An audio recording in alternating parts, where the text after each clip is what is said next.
Como é que é? You already know what it is. Isso é mais um episódio do Status. E se vocês estão tuning, quer dizer que vocês estão no melhor programa digital em Angola. O Status, como sabem, o que eu digo sempre, o Status visa trazer pessoas que têm um estatuto, que eu acho que têm um estatuto aqui na nossa sociedade angolana, e não só. E eu estou aqui para ter conversas dopes com convidados dopes. E hoje, o Cantas disse sempre a mesma cena, né? Eu tenho um convidado super dope, claro. Tem que ter estatuto para estar aqui e todos os meus convidados são super dopes. E hoje, comigo, eu tenho o Alvin de Faria, a.k.a. ADF. Olha, antes de mais quero agradecer pela honra de estar aqui no Status. Foi um pouco difícil encontrá-lo devido às suas ocupações e o facto de, apesar de ainda não ter um avião, estar sempre a viajar, mas eu gostaria de agradecer a honra de estar aqui no nosso programa e seja bem-vindo. Candace, primeiro, para mim sou eu que tenho que ter a honra e o privilégio de estar em programa organizado por si e principalmente nesse esplêndido lugar que é o Decigar do meu amigo Doris. Sinto-me honrado primeiro de ser convidado e obviamente estou inteiramente à disposição de ouvir as tuas perguntas e de responder com toda a franqueza e com o gosto que sempre tenho e a vontade e a alegria de viver. Olha, muito fixe. Uma coisa que eu disse ao ADF, e se calhar vocês aí em casa também têm essa noção, para quem não conhece, vão lá, o Instagram dele é ADF, e vocês podem saber mais sobre ele, mas vão saber mais nessa entrevista. Mas uma coisa que eu disse é, tu tens pinta de português, tu pareces um português, e agora te ouvi falar, é tipo, tu és angolano. Sim, sou 100% angolano no que diz respeito às raízes, porque nasci em Angola. Obviamente tenho pais portugueses, um pai do Porto e a minha mãe de Braga. Infelizmente o meu pai já nos deixou o ano passado, a minha mãe que é uma grande senhora, e obviamente que o ser humano são como as árvores, tem as raízes. Claro. Nós podemos plantar uma árvore num país e mudar a árvore, ela nunca será a mesma. Exato. As flores não vão florir da mesma maneira. Portanto, eu sinto-me, antes de mais, africano, porque toda a minha vida foi em Angola e principalmente em Luanda e no bairro de Sambizanga. E aos 18 anos é que viajei para a Europa, principalmente para a Bélgica, para fazer os meus estudos universitários. Então nasceu e cresceu mesmo no Sambila? Sempre no Sambila. E portanto o Sambila é uma terra de gente com sucesso. Certo. Não estou a falar de mim pessoalmente. Não, estamos a falar de Agostinho Neto, estamos a falar de Mantorra, estamos a falar do C4, Pedro. Exato. Obviamente eu gostava de ter a voz dele, mas não tenho, mas talvez tenha mais charme. Desculpa, porque C4 Pedro. Eu por acaso também sou de Sambizanga, então ainda não atingi o sucesso igual ao seu, mas estou a caminhar e trabalhar arduamente para chegar até ali. Mas nós vamos falar de como é que chegou até ali.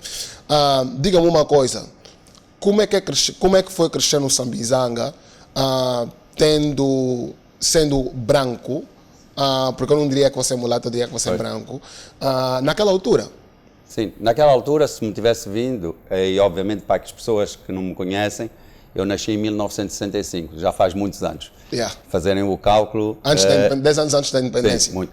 E na altura da independência tinha 9 anos de idade e se me tivesse visto na altura, dizia que eu era mulato, porque eu tinha cabelo encaracolado, era bem bronzeado e tinha muito sucesso porque tinha caracóis. E pronto, isso foi o tempo da infância. Exato. Mas eu posso dizer que tive uma infância muito rica, rica em amor. E eu acho que a maior felicidade, mesmo nos tempos difíceis que nós vivemos, em tempos de guerra, em tempos de penuria de alimentos e de tudo e mais alguma coisa, havia um amor, havia uma camaradagem, não só o amor da família, mas dos amigos. Exato. Eu crescia entre os 9 anos e 14 anos, a idade da adolescência, com um amigo que eu chamava o Zé do Partido.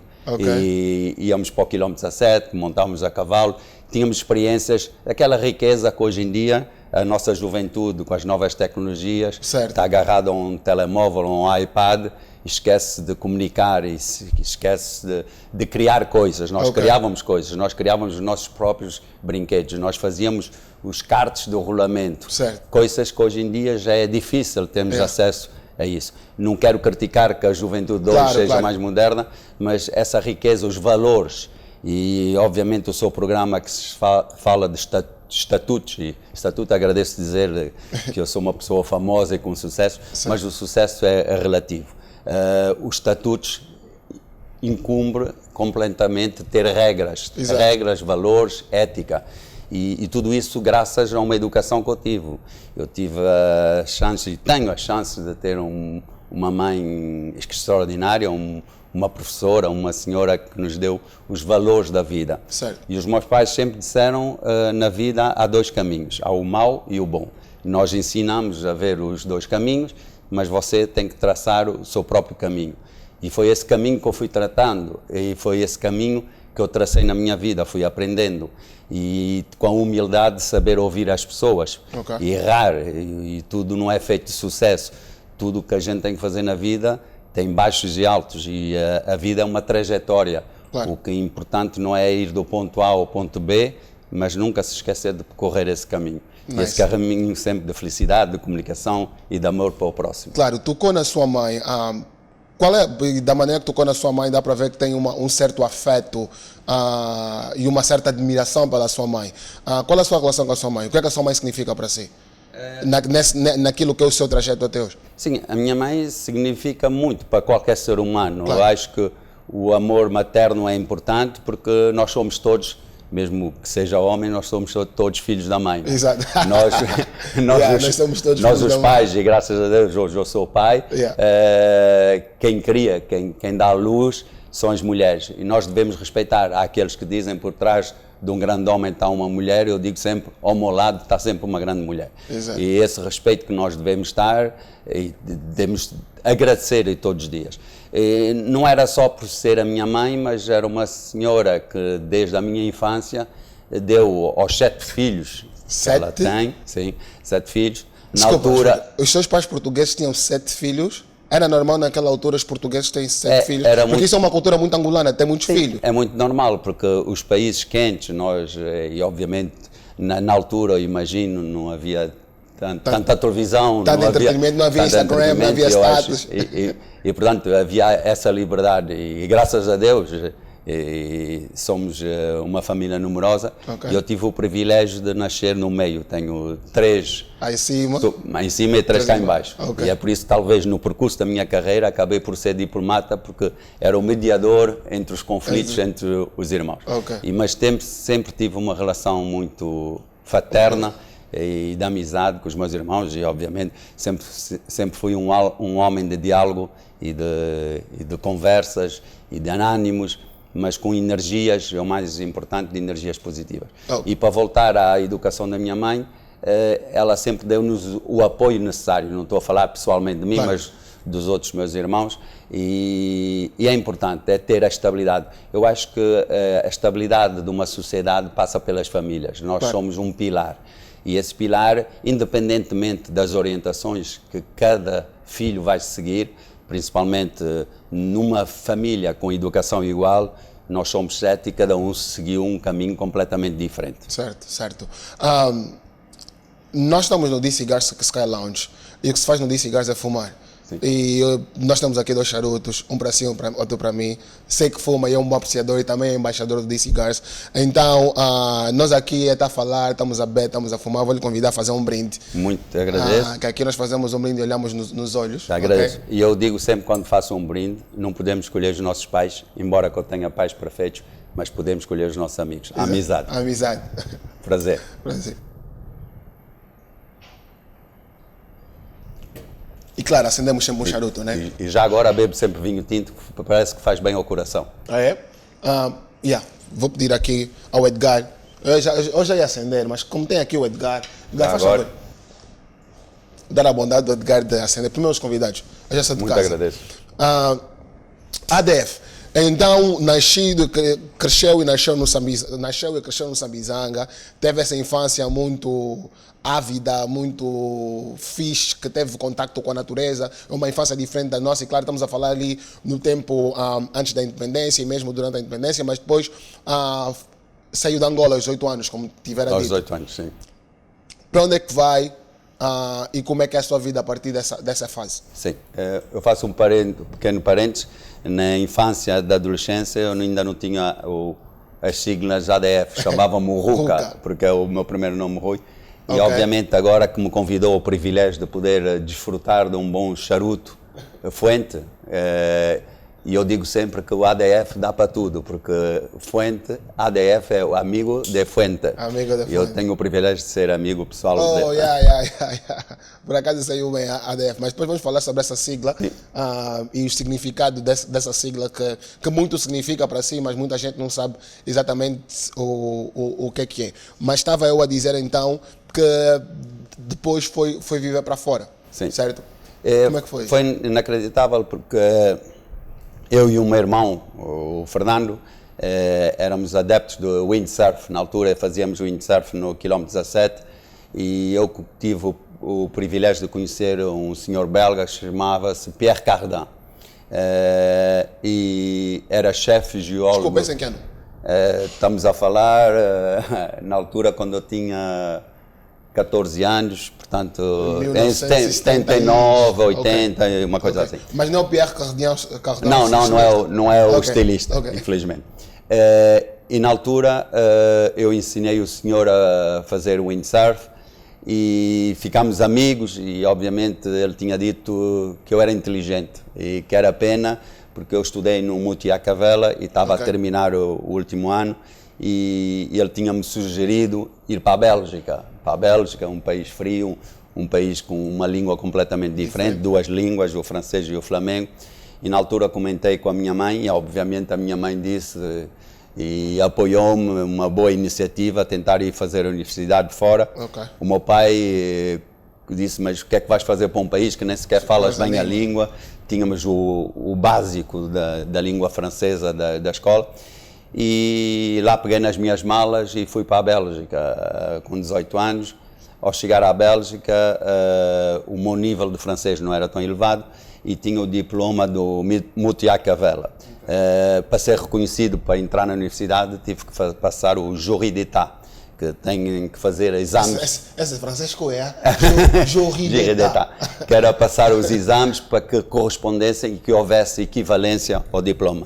E faço um apelo aqui que hoje em dia qualquer estudante nosso que termina o Mutiacavela tem acesso direto ainda nessa nota. Porque atenção, o Mutiacavela daquele tempo não é o Mutiacavela 2. O Mutiacavela 2, se bem que já foi reestruturado, mas falo em termos de educação, integridade, educação e pedagogia.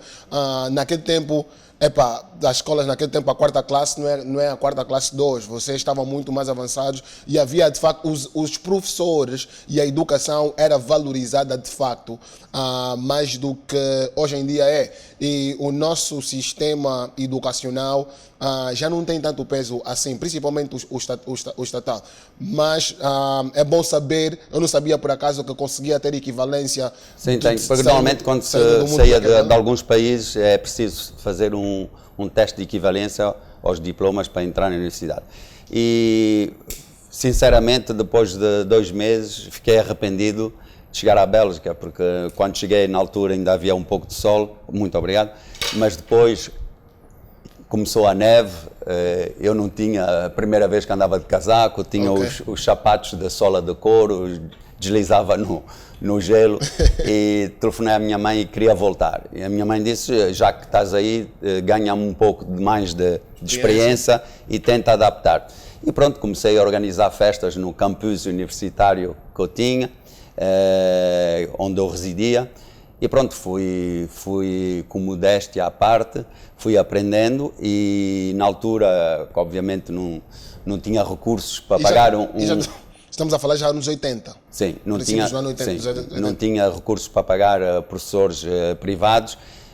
Fui ter com o melhor aluno da universidade e pedi-lhe ajuda e disse, em contrapartida, ofereci-lhe as cervejas e foi nesse intuito e terminei a universidade sendo um dos melhores alunos. Inclusive... Ainda não vamos terminar a universidade porque ainda temos tempo, não vamos avançar. Eu quero saber uma coisa. Como é que era a dinâmica naquela altura de se estudar para fora? Não haviam telemóveis, não haviam e-mails, como é que se comunicava com a sua família?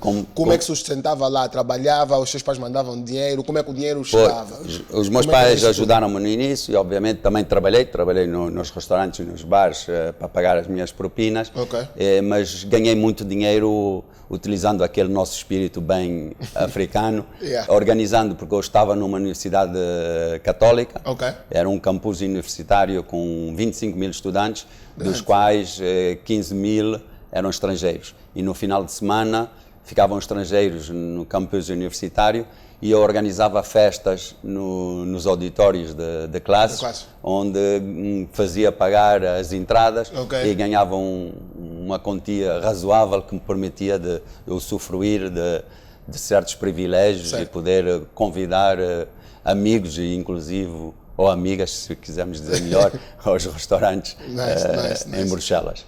Good. O que é que estudou? Eu comecei por estudar Geologia, depois fiz Engenharia Comercial, fiz Gestão de Empresas e depois fiz 2 mestrados, um em Política Internacional e em Relações Diplomáticas. Hold on. Você sai de Geologia, vai para a Engenharia, depois vai para a Diplomacia. Por quê? O que é que mudou? Porque mudou de uma área para outra e são áreas distintas. Há uma coisa que eu sempre, desde a infância, talvez nunca gostei da rotina. E, obviamente, Geologia os 2 primeiros anos, mas podia-se depois continuar em Engenharia Comercial e em Gestão de Empresas, que obviamente sempre diziam que eu tinha dom para negócios, mas a minha vida não foi logo negócios. E comecei por estudar e, obviamente, a base de qualquer ser humano é a educação e daí esse privilégio de ter uma mãe professora permite-nos, mais importante talvez até com um passaporte. Certo. Eu acho que a educação literária que uma pessoa tenha, a capacidade de aprender línguas, permite-nos circular no mundo mais facilmente. Claro. Mesmo que eu seja contra, que o mundo devia ser um mundo livre, com a livre circulação de pessoas e mercadorias, não era só na Europa, mas entre os continentes. Exato. Então, você disse que fez 2 mestrados, chefe? Sim. Eu fiz 2 licenciaturas, mas 2 mestrados, não sei se eu tinha a capacidade, não tivesse a capacidade, mas a paciência de fazer 2 mestrados. Quem o vê assim não diria, certo? Pois, eu acho que não há um estereotipo da pessoa. Exato. Podem olhar para mim e dizer ou ele estudou ou não estudou, ou fez a universidade. Eu acho que os estudos universitários é mais como um passaporte. Exato. Não quer dizer que as pessoas saibam mais ou saibam mais. Hoje em dia, inclusive, eu acho que é saber utilizar a informação para lhe tornar realista na sociedade. E a teoria é muito diferente da prática. Exato. Eu dou sempre um exemplo que nós todos aprendemos desde criança a andar de bicicleta, mas você pode ler um livro como andar de bicicleta, mas se não montar e não der 3 ou 4 quedas, nunca vai saber andar de bicicleta como deve ser. Portanto, eu acho que não é porque recebemos ou diplomas, ou que somos os melhores do mundo, ou que somos pessoas mais capazes de outras. Inclusive, em termos de negócios, a maior parte dos homens de sucesso de negócios, muito poucos até fizeram a universidade, e não é isso que quer dizer que é o sucesso da pessoa. Obviamente, sempre gostei de estudar e sempre gostei de aprender, e obviamente isso permitia-me depois de abrir portas, porque a vida são questões de abrir portas, uma fecha-se e outras abrem-se. Mas antes de abrir essas portas todas, fala-me, que nós já tivemos uma conversa no off, como é que entrou para o mundo da diplomacia? Claro, estudou isso, mas como é que foi o seu trajeto no mundo da diplomacia? Ter trabalhado para a ONU, ou a NATO, como se diz? Não, na NATO. Na NATO. Ter trabalhado para o consulado, a Embaixada Portuguesa na Inglaterra. Como é que era? Porque alguém já organizava festas, já estava nesse ambiente e entra para a política, entre aspas, né? A vida é uma coincidência e obviamente é feita de networks e encontros com as pessoas. Eu sempre ouvia também o meu pai dizer, nós devemos sempre ouvir com humildade e perguntar. E na altura, eu quando acabei a universidade, eu depois fiz uma tese sobre a política europeia de defesa em comparação com os Estados Unidos. O meu tutor de tese era o Jamie Chi, que era o porta-voz da NATO.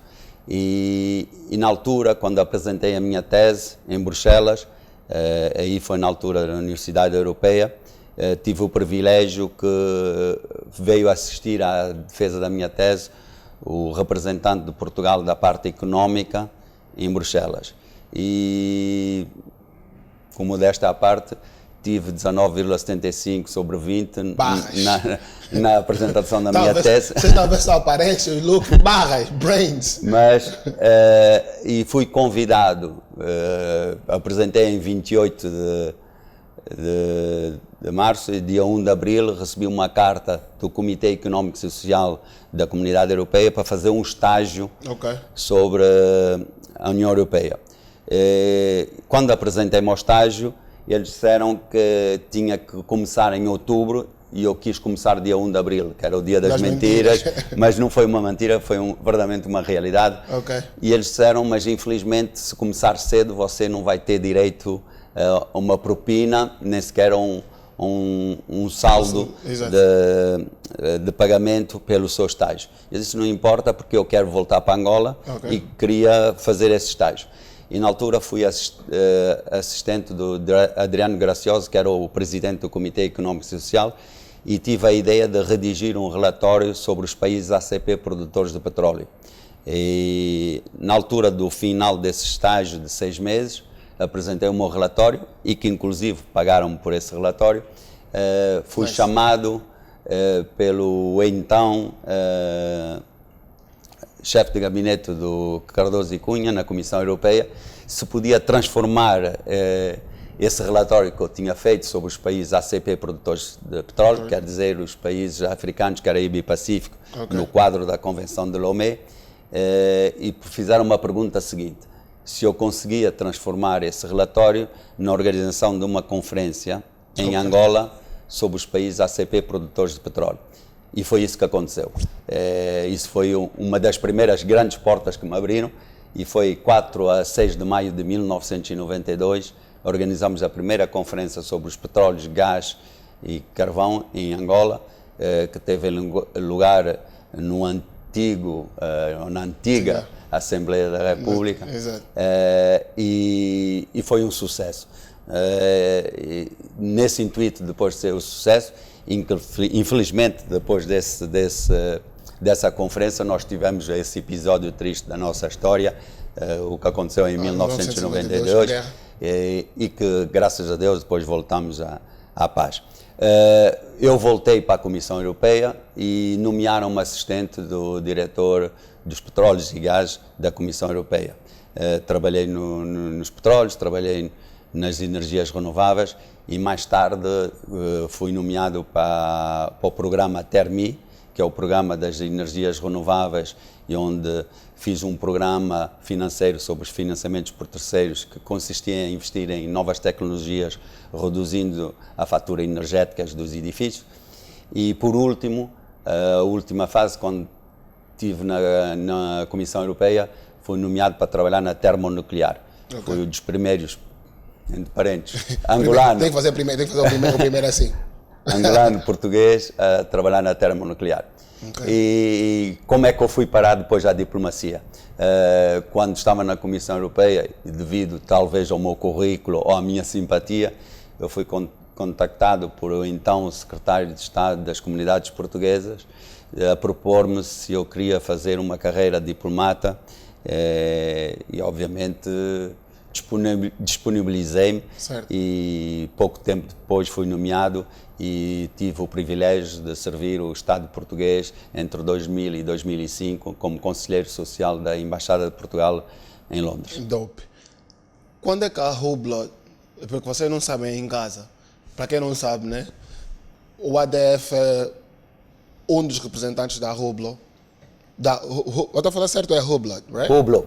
Em francês não se pronuncia o T. Então é o Blo. E o Blo, a tradução do Blo é o vigia do barco. É a forma, se você vir a marca do relógio. Ah, é? Eu não sabia. É a forma da vigia, da janela do barco. Porque o Blo, quem fundou o Blo foi um italiano, que era amador de pesca submarina. E que chamava o Blo, e é um relógio que tem bracelete em caoutchouc, que é para não enferrujar, precisamente. Ok. Como é que isso acontece? Como é que você se torna... É uma ironia... Qual foi o link, como dizem aqui? Como é que isso acontece? É uma ironia das coisas, porque quando eu era diplomata, dava conferências no Regent College University em Londres e conheci o professor Henrique Delacroix, que o filho era o representante da Hublot para a América Latina. E na altura, o Jean-Claude Biver, que é o primeiro presidente da Hublot, queria entrar no mundo do futebol. e estava a tentar negociar com o Manchester United. Isso em que ano? Em 2007. E na altura o presidente do Oblò contactou-me perguntando se eu tinha contactos com o Manchester United. Eu tinha o privilégio, devido a talvez à minha simpatia ou talvez à minha abertura, de conhecer o CEO do Manchester United, David Gill. Mas como é que se conhece essas pessoas assim, do nada? Você está a passar, vê na rua, te conhece? Como é, tipo, porque eu sei que tu tens uma carteira que você... Não vou tratar por tudo, ok? Vou tratar por você. Não, pode me tratar por tudo. Eu sei que tu tens uma carteira de networking, tipo, avaliada em milhões e milhões de dólares. Mas a minha pergunta é, como é que se conhecem essas pessoas? Imagina, eu não consigo cogitar a ideia de eu conhecer o presidente do Manchester United. Tu tens de estar inserido nos meios. Como é que tu chegas aí? Eu acho que é a nossa cultura. Como é que eu o conheci? É a mesma maneira. Eu acho que nós não devemos ter capas entre o ser humano. Eu acho que nós devemos ser nós mesmos. Devemos ser, e aí vem a palavra porque é que eu sou único. Eu acho que a simpatia, a abertura, a conversa e obviamente a vida proporcionou-me esses encontros e graças à minha carreira que eu fiz na Comissão Europeia, criou-me um network de contactos inacreditáveis, depois na diplomacia. E eu tive o privilégio na altura de conhecer o Sir Alex, que era o treinador do Manchester United, e quando o presidente do Oblò contactou-me, eu disponibilizava-me a fazer esse acordo e de apresentar o projeto. Contactei o David Gill e criei a ideia de fazer o Red Devil Bang, o Diabo Vermelho, o primeiro relógio. E fizemos então o primeiro relógio do Oblò ligado ao mundo de futebol, que foi um grande sucesso. Depois desse sucesso, eu fui contactado pelo presidente do Oblò e perguntou se eu queria trabalhar para o Oblò. E eu respondi que não, mas gostaria que ele me desse o privilégio... Você está a falar não na Oblò, tipo, estavas arrogante. Não estava arrogante, porque obviamente depois de trabalhar na diplomacia eu não queria trabalhar para alguém, queria ser independente e traçar o meu próprio caminho. E aceitei o desafio de propor que queria criar a primeira vez um relógio com o nome do meu país, Angola. E graças a Deus o Jean-Claude Biver deu-me esse privilégio. Foi um privilégio de ter criado e isso aqui não se fala só assim, não é tipo uma informação só que passa assim, chefe. Você está a dizer, ou tu estás a dizer, que tu é que criaste o Oblò com a bandeira de Angola? Sim, obviamente. Foi tipo, quando isto tu é que criaste, o que é que isso engloba exatamente? Tu é que pensaste, olha, vamos fazer assim, eu quero que aqui seja amarelo, seja vermelho, vamos pôr a bandeira aqui. Não, fui até mais longe. É a primeira vez no mundo da alta relojaria suíça que foi criado um relógio, não em comemoração de um país, mas um relógio que se chama Big Bang Angola. Tem o nome do nosso país. Foi a primeira vez... Então não é tipo um Oblò em comemoração de Angola, não, é...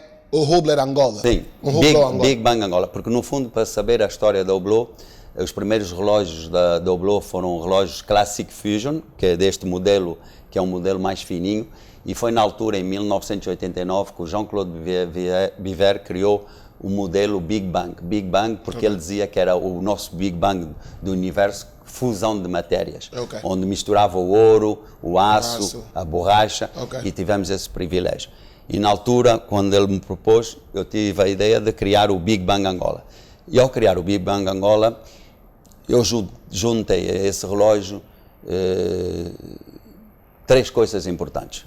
Primeiro, as cores da nossa bandeira, que representa, obviamente, o nosso país. A segunda coisa foi de meter num relógio, pela primeira vez em toda a história mundial da alta relojaria, um diamante do nosso país. Um diamante com o certificado de Kinderley que provasse que não era um diamante de sangue e que era um diamante proveniente de Angola. E depois, em terceiro lugar, as insígnias do nosso país. E senti-me verdadeiramente honrado de poder ter criado isso. E patriota, isso é um ato de patriotismo. Algo que falta muito aqui em Angola. Não só patriotismo, mas amor à pátria. Claro. Eu acho que aprendi muito com os suíços e eu sempre dou essa comparação porque os suíços, o logo de fiabilidade, de savoir-faire, de know-how da Suíça é a bandeira suíça. Em qualquer produto suíço nós temos o privilégio de ter o logo da bandeira. E essa ideia, e graças a Deus consegui fazer esse projeto sem financiamento bancário, com o próprio... O Estado angolano não interviu? Não era, obviamente, o papel do Estado interferir, claro. Mas o papel, obviamente, apresentei o projeto a certos bancos, mas não acreditaram no projeto, e tive a honra e, mais uma vez, o privilégio, porque eu acho que é melhor acreditar nas pessoas que às vezes até nos bancos. O meu amigo de infância, o RCR, o Rui Costa Reis, foi o primeiro que me financiou o primeiro projeto do Big Bang Angola. A primeira amostra. E que não me pediu em retribuição os juros que qualquer banco tinha a me retribuir. Claro. E que depois desse sucesso, na alta relojaria suíça, tive o privilégio que me nomearam o representante distribuidor para Angola. E fiz inúmeros projetos ligados ao mundo da relojaria. O primeiro logo a seguir, e que a mim enche de orgulho e satisfação, foi o relógio do Usain Bolt, o homem mais rápido do mundo, o relâmpago. E aí veio essa história que tinha-me perguntado porque é que eu faço sempre esse... O número, o símbolo, de todas as fotos, 90% das fotos ele faz isso. E eu antes de falar com ele perguntei, mas por que isso? Tipo, por que esse número, isso é o número 1, o que é que significa isso? E na altura, quando eu conheci o Usain Bolt em Londres, também, foi em volta de 2007, 2008, a primeira fotografia que tiramos, ele fez o relâmpago, é Bolt. E eu disse, eu sou único, porque as pessoas dizem, não é porque sou único, o ser humano, nós todos somos únicos, até o próprio gêmeo, o ADN é diferente. E eu acho que para ter sucesso, entre parentes, não quer dizer que eu tenha sucesso, mas tenho sucesso naquilo que eu faço. Mas tem, acho que nós temos, deixa só cortar-lhe aqui, nós temos que chamar, dar nomes aos bois. E nós aqui em Angola, eu acho que nós aqui em Angola, mesmo até agora, nós vivemos uma falsa humildade. E nós perdemos noção do que é ser humilde. O facto de você reconhecer que tem sucesso porque você trabalhou para chegar onde chegou, e aos olhos do mundo, e é reconhecível que você tem sucesso dentro da sua área, não é um termo não é um ato de arrogância, é um ato de egocentrismo você falar que tem sucesso. Nós aqui em Angola, eu acho, acredito, e depois vais me dar o teu parecer, que nós diabolizamos muito as nossas glórias. É tipo, eu não posso falar que eu agora tenho uma mansão e 5 carros, porque vou ser olhado como alguém que não tem humildade. Quando se eu de facto trabalhei 24 horas por dia, 7 dias por semana, 365 dias por ano, para obter esses bens, eu não posso me glorificar ou festejar o meu sucesso em voz alta, porque eu não estou a ser humilde. E senti-lhe agora quando eu disse, não que eu tenha sucesso, mas você tem sucesso. As pessoas ao seu redor não acham que você tem sucesso. Você não acha de facto que tem sucesso? Não, eu que é bem sucedido dentro da sua área? Não, estou sucedido e estou realizado por mim mesmo. Isso quer dizer que cada um de nós tem que ter na sua mente metas de objetivos. Claro. E eu tenho metas bem traçadas, mas como eu disse desde o início, nós temos, a vida é um percurso, é uma estrada. Claro. Essa estrada tem curvas contra curvas, tem altos e baixos, tem sinais vermelhos, tem sinais verdes, e há aqueles que têm uma vida que é tudo sinal verde e que vai até o fim. E a vida é feita de escadas e degraus. Eu subi os degraus, tudo aquilo que eu fiz até hoje, subi os degraus. Portanto, tenho essa experiência de chegar ao topo de um degrau. Não quer dizer que eu seja o melhor do mundo ou o pior do mundo. Há gente muito melhor, há gente muito pior. Mas sinto-me realizado neste percurso, o que é que eu fiz? E quando se diz que na vida a gente sobe os degraus, tem muito mais experiência, porque aqueles que foram de paraquedas... Querem já lá no topo? A queda é maior. Nós sempre caímos, e qualquer projeto que nós fazemos, de 10 que apresentamos, 9 são um fracasso. Claro. Nós não devemos desistir, e nós não devemos deixar de acreditar em nós, porque se você não acreditar, ou se tu não acreditar em ti mesmo, ninguém acreditar em si mesmo.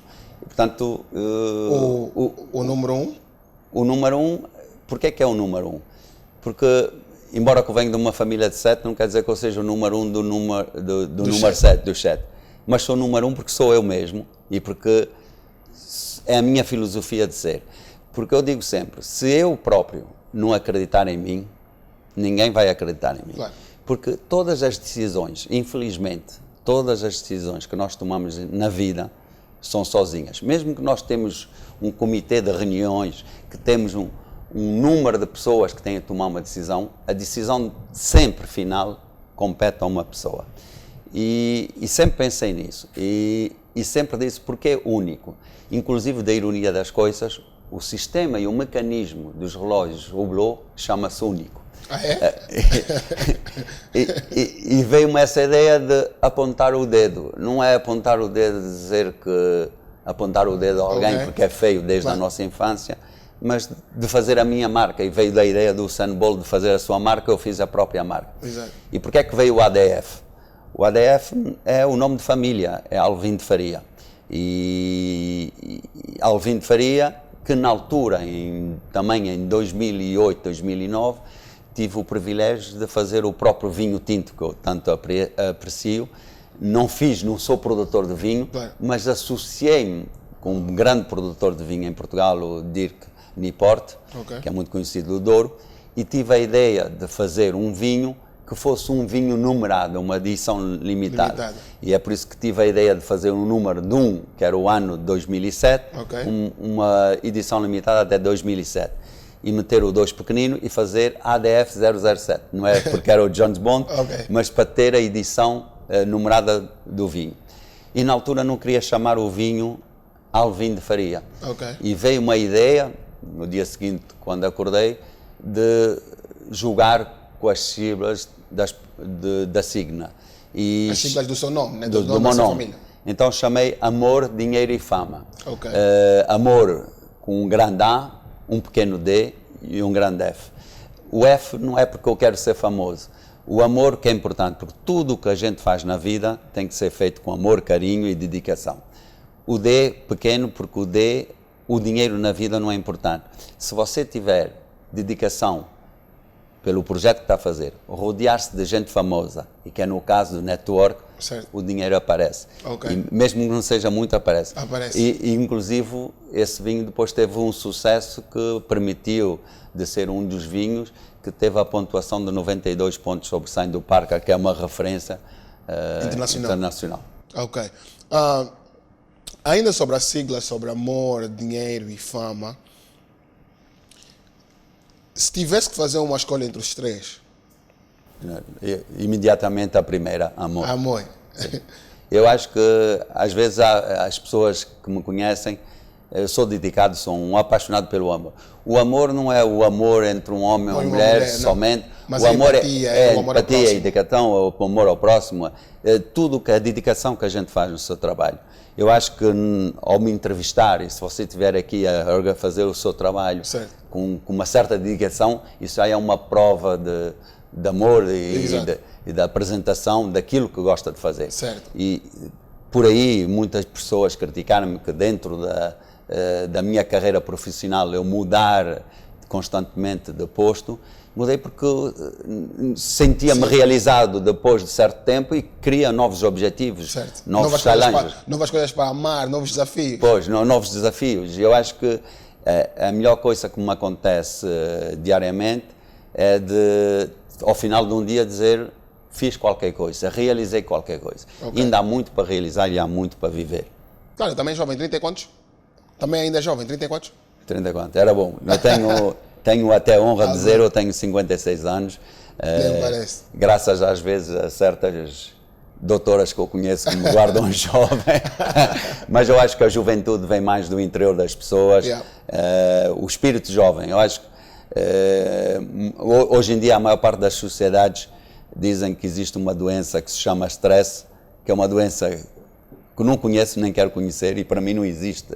A vida corre sempre bem, é tipo tudo tranquilo. Eu dou sempre o exemplo, se há stress e vê-se que há criancinhas, por exemplo, visita-se as favelas do Rio de Janeiro e eu nunca vi sorrisos tão bonitos que de crianças que vivem na favela. Eu acho que o critério da vida não é os valores monetários nem os valores de objetos que têm valor e precisamente as pessoas preocupam-se mais disso.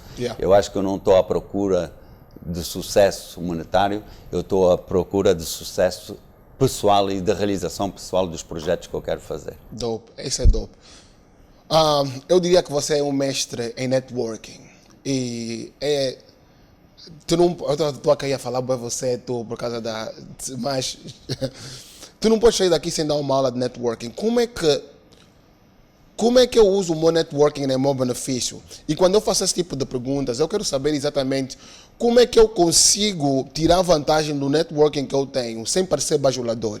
Como é que eu consigo tirar vantagem do networking que eu tenho, sem ser aquela pessoa chata que imagina que eu conheço um Mourinho, right? Sim. E eu quero falar de um negócio com o Mourinho, mas quantas pessoas já chegaram até o Mourinho falando de negócios e se calhar se eu for falar com o Mourinho de negócios, você é mais uma pessoa chata. Como é que eu posso ser diferente e usar esse networking em minha vantagem? Não só para ir ver os jogos do Manchester, do time que eu tiver a treinar na altura, mas como é que eu tiro vantagem? Eu acho que tudo na vida, nós não estamos sozinhos em todas as decisões de projetos que temos que fazer. A primeira é qualquer produto.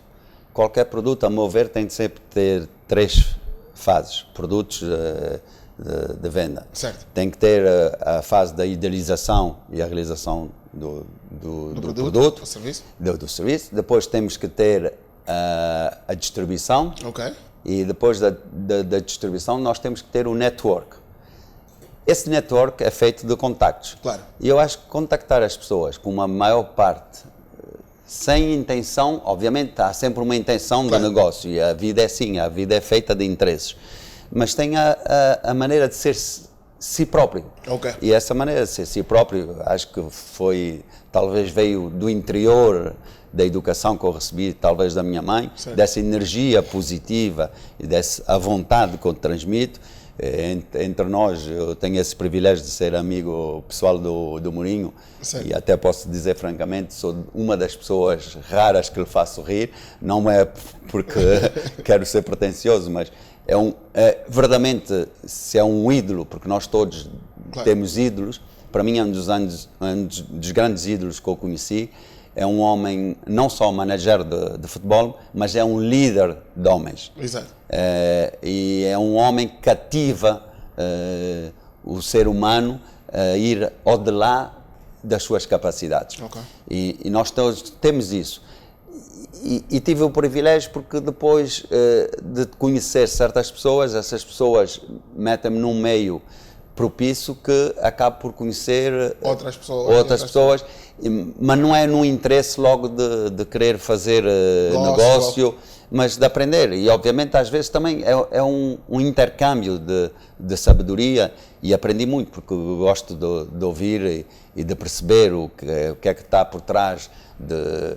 Por exemplo, nunca fui jogador de futebol, gosto de ver futebol, sou um grande amador. Quando era criança jogava como guarda-redes, nunca fui um star de futebol. Yeah. Éramos mais de basquete, porque o meu pai tinha sido campeão de basquete e nós jogávamos basquete. Mas essas pessoas são seres humanos como nós, como tu e eu. E nós todos aprendemos um pouco a tirar a sabedoria dessas pessoas e aprender com ele. Não quer dizer que o caminho dele vai ser exatamente o seu. Certo. E é por isso que eu digo que nós todos devemos ser únicos e tentar realizarmos os objetivos à nossa maneira de ser. Mas nunca se esquecer que temos pessoas aos nossos lados, que essas pessoas são úteis. Uma sociedade não se faz de uma pessoa, faz de um conjunto de pessoas. E essas pessoas que se ingram nessas sociedades, a maior diferença às vezes nem sequer é a inteligência, é o carisma, é a personalidade e muitas vezes em certas sociedades é a ética. Ok. Um país que eu gostaria de ir? Um país que eu gosto de ir? Que gostaria de ir, que ainda não foi, gostaria de ir. Eu acho que é inacreditável, já fui a 98 países, mas nunca estive no Japão. E Tóquio. O mundo tem quantos países? 220, se a minha memória é boa, inscritas nas Nações Unidas. Tu já estiveste em 98 países? Quer dizer que ainda nem sequer estive em metade do mundo. Não, mas em 98... Mano, se jogamos com a idade... 98 países. Mas eu vou dizer porquê. Eu tive o privilégio, quando fui assistente do diretor dos petróleos, como era da Comissão Europeia, como era o seu assistente, ele enviava-me a fazer as missões e tive esse privilégio. E várias vezes, pronto. Mas, infelizmente, e gostava de conhecer o Japão, nunca estive em Tóquio, e é uma cultura completamente diferente, mas estava previsto para ir aos Jogos Olímpicos e infelizmente aconteceu essa pandemia e que foi cancelado, mas nunca é tarde e acho que está na minha agenda de um dia conhecer o Japão. E eu posso dizer já em japonês, já aprendi arigato. Arigato. Essa aqui obrigado. Sabe, Charada. Charada, diga-me uma coisa, se tivesse que olhar para o espelho e dizer três palavras para si mesmo, ou uma frase para si mesmo, qual é a frase que diria? Humildade, gosto de aprender e sempre e nunca desistir. Humildade, gostar de aprender e nunca desistir. Sim. Eu vou fazer uma pergunta que eu faço a todo mundo e aprendi com alguém que esteve aqui sentado na mesma cadeira em que você está. E a pergunta é, e pode pensar, leva tempo essa pergunta, mas a pergunta é, vocês sabem qual é a pergunta, já viram os outros episódios, vocês sabem qual é a pergunta. Qual é a pergunta que nunca lhe fizeram, mas você gostaria que eu fizesse? Acho que é difícil saber, porque pode haver inúmeras perguntas, mas estou sempre disponível para responder a qualquer pergunta. Certo. Mas imagina, quando eu lhe faço essa pergunta, imagina quando você chega em casa, certo? E está sozinho, está a fumar o seu charuto, tomar o seu vinho tinto, e pensa para os seus botões. Há certas coisas que nós pensamos, mas nunca exteriorizamos, porque não são opiniões tão populares, não são coisas que as pessoas, calhar, vão entender, vão perceber, mas nós pensamos. E às vezes nós estamos a pensar para nós mesmos e a discutir com a nossa identidade e a viajar pelos 98 países que já tivemos e a pensar em coisas. E há coisas que nós queremos dizer, mas que nunca dissemos porque nunca ninguém nos perguntou. E não faz sentido, nós estamos aqui numa conversa e do nada mudasse o rumo da conversa e você falar daquilo e essa pergunta nunca surgiu. Então, não, eu interrogo-me todos os dias, é saber aquilo que eu fiz hoje, podia ter feito melhor. Mas podia ter feito melhor, mas errar é humano, mas quer dizer, amanhã vou tentar corrigir os erros que eu fiz hoje. Mas nunca me questionei das coisas que quero fazer amanhã.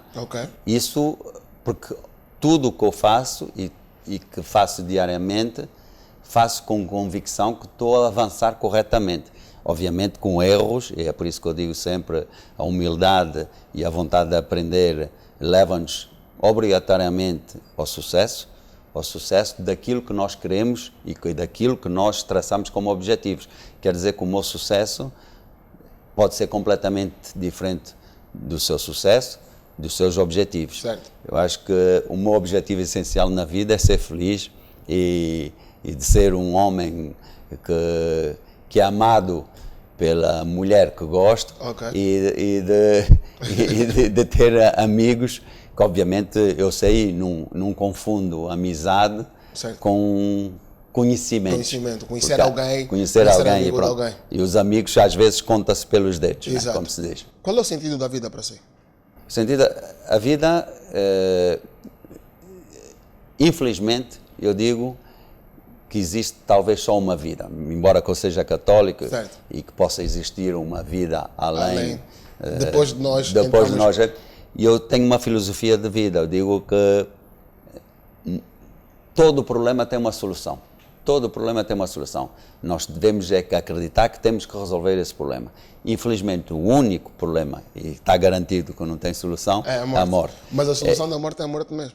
Pois, talvez. Mas são coisas que nós nunca pensamos e eu digo sempre, a vida são 3 dias, né? O ontem, o hoje, o amanhã. O ontem já passou, hoje vivemos a 100%.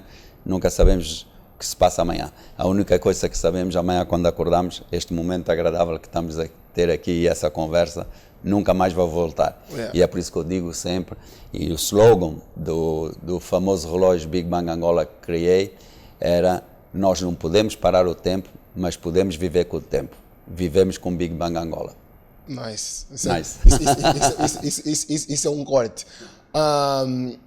Quais foram as dificuldades que você teve que enfrentar, ou que tu tiveste que enfrentar? Estou sempre a dizer, perdoem-me, tá bem, amigo? Essa relação aqui tem o quê? Mas Quais foram as dificuldades que tu tiveste que enfrentar para chegar até aqui? para ser o embaixador da Hublot, para ser o ADF, para ser o número... Muitas dificuldades. Eu acho que as pessoas perguntam a sua infância. Foi muito rica. Yeah. Foi rica, não monetária, mas rica em amor. Termos de experiência. Com termos de experiência, ensinamentos e dificuldades. Eu acho que podia-se dizer, na altura, estamos a falar dos anos 1974 até os anos 90, Yeah. A vida nunca foi fácil, primeiro para o nosso país e para os nossos pais e para as nossas respectivas famílias, mas aprendi muito, criou-me um certo status como no estatuto, não de estatuto de Claro. nível, porque o estatuto, como eu disse desde o início, cumpre regras, valores, ética, e princípio, tudo etc. isso é aprendido com a educação, Certo. mas cria também um certo carisma Certo. que permite-nos avançar nas dificuldades da vida. Certo. E isso permitiu-me não ter medo das decisões que eu tomei e de não ter medo de tentar. Porque nós temos portas que nos abrem e há outras portas que nos fecham e devemos tentar sempre prosseguir no sentido positivo da vida. Se você tivesse que mudar uma decisão que tomou há 10 anos atrás, que decisão é essa que você mudaria? Eu acho que nenhuma das decisões que eu tomei até hoje, para mim, foram erradas. Foram talvez decisões que não foram as melhores, mas erradas não foram, porque ponderei muito em todas as decisões que tomei.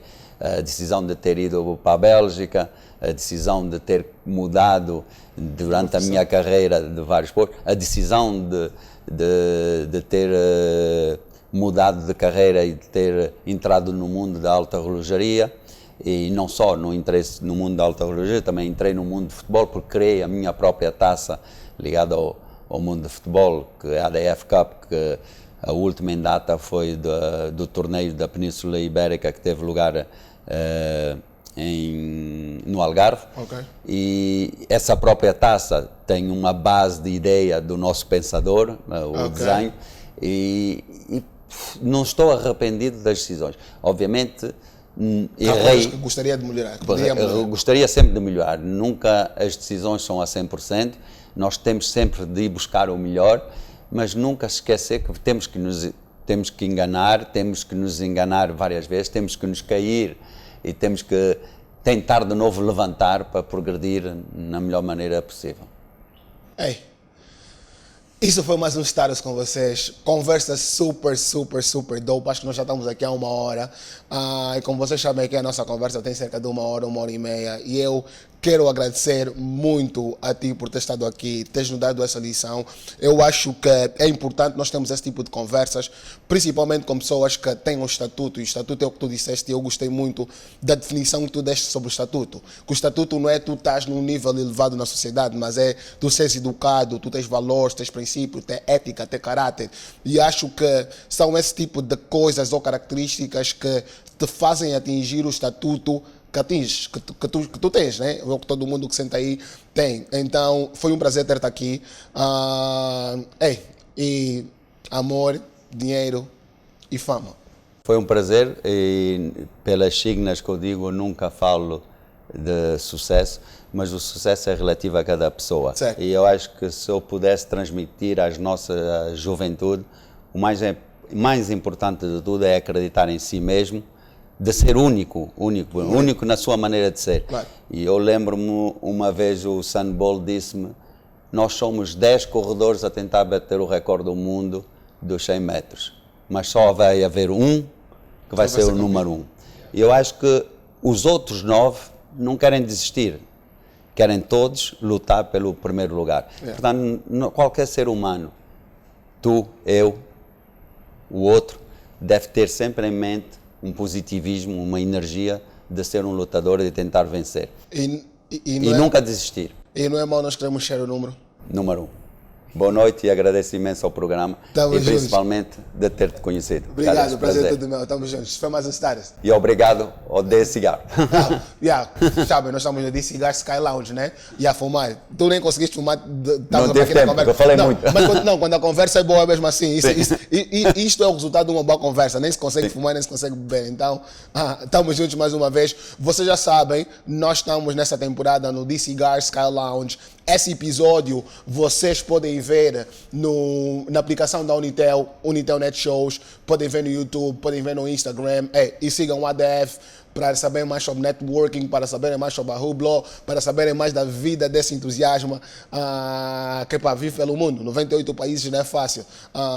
Vai chegar até os 150 se calhar? Talvez. Se viver muito. Não, não tem como, tu tens 30 e tal, mais uns 30 anos, consegues. Então, estamos juntos, isso foi mais um Stardust. Deus. Obrigado. Good.